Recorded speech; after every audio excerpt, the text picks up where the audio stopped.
Hello there, Chad Weber, Loan Officer Marketing Lab, and we are about to talk about customizing your website. So up until this point, here's what we should have accomplished.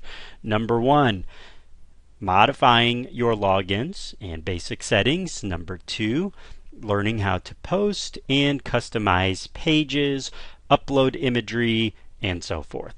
So you have some basic functionality that you have under your belt now. Now it's time to modify and customize your website. The beauty of this particular layout is that you can get as creative with it as you like, or you can just leave your hands off and pretty much let things be. So I'm going to show you some of the basic functionality on how to modify your website. So let's go ahead and open up the home page of the website. Okay, this is the default setting that we've provided to you, and you're going to see a couple of things that need to be tweaked here. Number one, the color. You may or may not like the blue. Number two, the name of your website going across the header and your subheader here at the top. And then finally, perhaps you may want to modify some of the data that you collect right over here in your lead capture form. So let's go ahead and get started with modifying these basic settings. So the first thing that you need to do is make sure that you're logged into your WP-admin. We showed this in the video number 1, but just as a quick reminder, the way you log into your admin is to type out your web address in the browser bar across the top. So in this case, freemortgagewebsite.com. After the .com, you're going to put a /WP-admin. It's easy to remember if you just remember that your website is hosted with WordPress and that you're going to your admin page. So WP is short for WordPress, and then dash, and then admin. All right, so you have your username and password. If you need to reset that, there is an option to reset that on the login page at the WP-admin if you forgot your logins. So let's take a look at some of the functions over here on the left-hand sidebar. Now that's the real beautiful thing about WordPress, is that it's really easy to kind of move around amongst this this particular dashboard. WordPress keeps everything kind of kicked over to the left of the website. So over here on your left-hand sidebar, the dashboard area, what you're going to find is this little tab here that says Appointment. So what I want you to do is hover your mouse icon over the Appointment tab, and you're going to see a little miniature drop down appear over here to the right, and it's the design settings that you want to click on. So in a couple seconds, it's going to move you over to this new page here that says Theme and Skin. You have your general settings, navigation settings, SEO, all sorts of really cool options here.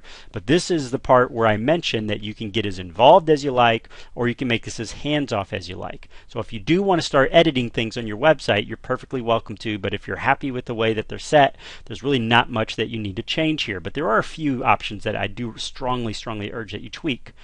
The first thing that you're going to see is the theme skin, and what that means is the color of the overall layout of the website. As you can see, we have ours set to blue, but you may prefer, let's see, the default setting, which if I'm not mistaken is a bright orange. So all you have to do is click this little drop down here, choose the color theme that you want, and then click this green button at the top that says Save All Changes.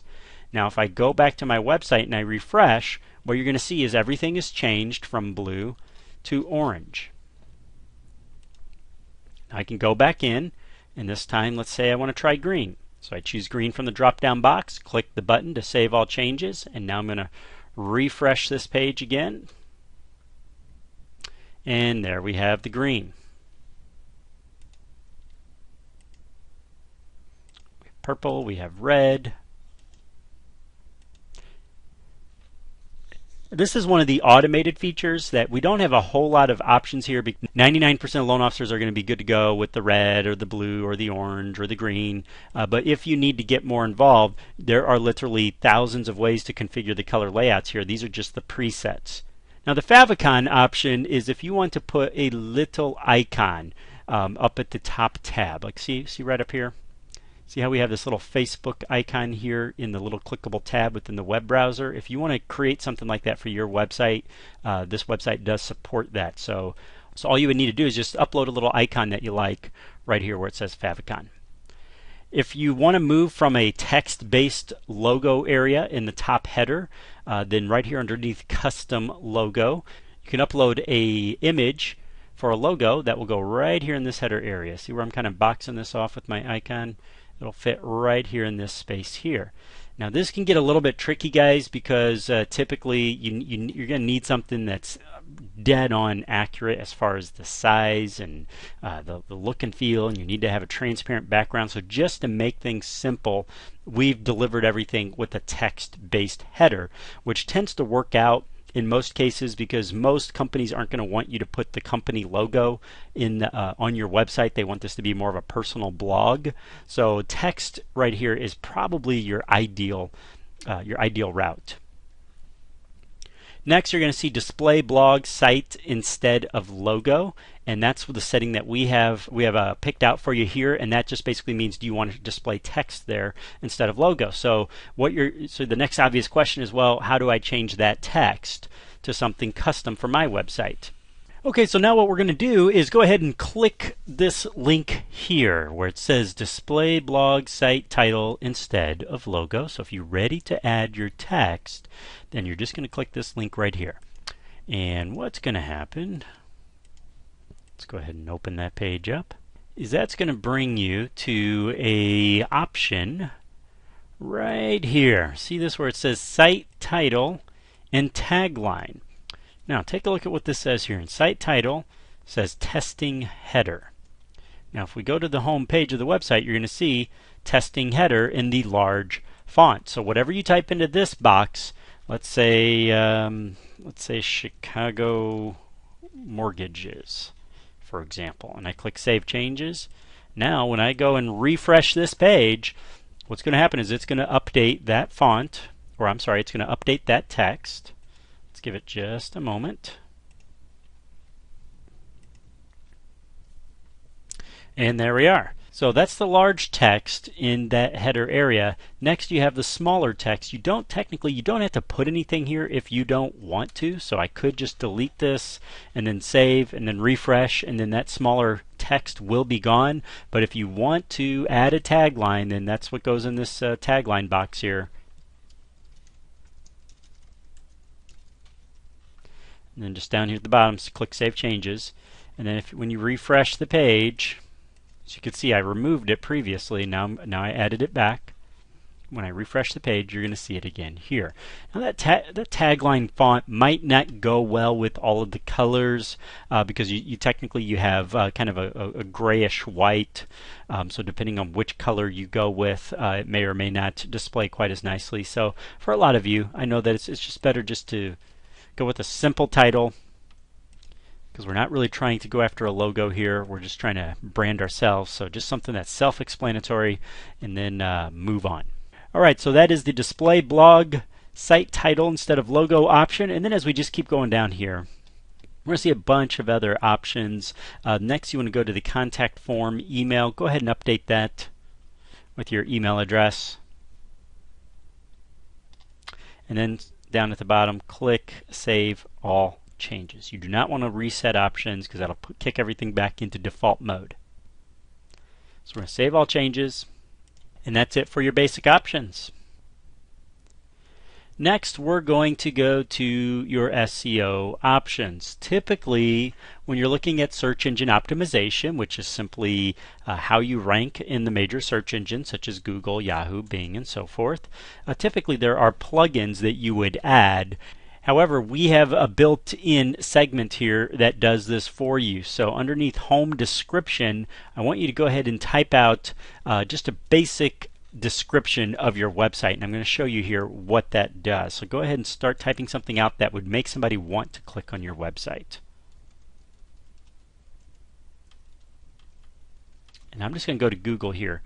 Alright, and show you what it is you're filling out. See how if I just Googled Chicago home mortgage. If I start scrolling down here and you see underneath these listings in Google, you see this text, this description text.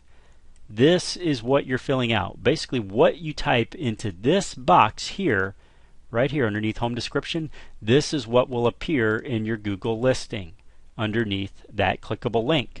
And what you type into the home title is also what will be the actual clickable link itself.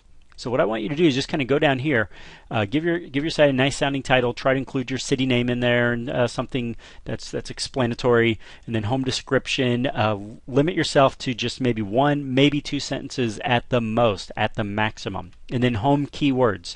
3 keywords that you would like to rank for. In other words, what keywords would you like to show up in Google for when somebody's doing a search? For example, Chicago home loans. All right. And you put a comma and then no space. No space. You move on to the next keyword phrase. Chicago mortgage loans, or Chicago mortgage loan officer. Limit yourself to 3 or 4 at the most. You do not want to go beyond 3 or 4 at the most. All right? Once you've done this, I want you to scroll down and click Save All Changes.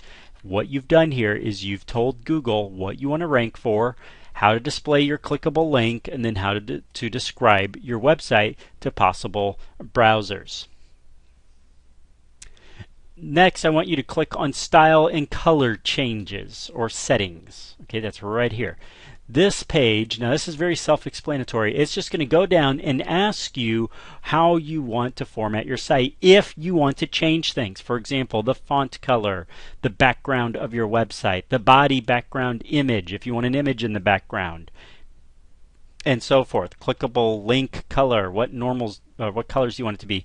Main title color. If you want to change those colors at the top of your page, you can do that here. This is very self-explanatory, so just kind of go down, take a look at what options are here. If you want to change them, go ahead and change them and click the green button to save, or if you're happy with the colors, then just move on to the next option, which is the page layout. If you want to change the layout of your page, of your website, for example, right now we have you at a 2-column website, and what 2 columns means is that you have your main column here. Okay, this is the body, and then you have a column for your sidebar over here on the right. So this is a right sidebar 2-column website. If you want to change that to maybe just a full large single page website, or move that sidebar over to the left side of the page, you can do that. Same thing with your footer. If you want to give your footer some widgets, some boxes, and some additional options, or just a large single footer, you can make that change here. Or if you're like most loan officers and you're just happy with the way we already have things configured, then just skip this. All right, so that's it, folks. Very simple. Go down the clickable list here of options, and if you want to change items, change them. Click the Save button, or if you're fine, you don't want to get too involved in the technical stuff, then just move on. All right, that's it. We're done with this video. I will see you in the next one. Chat with you soon.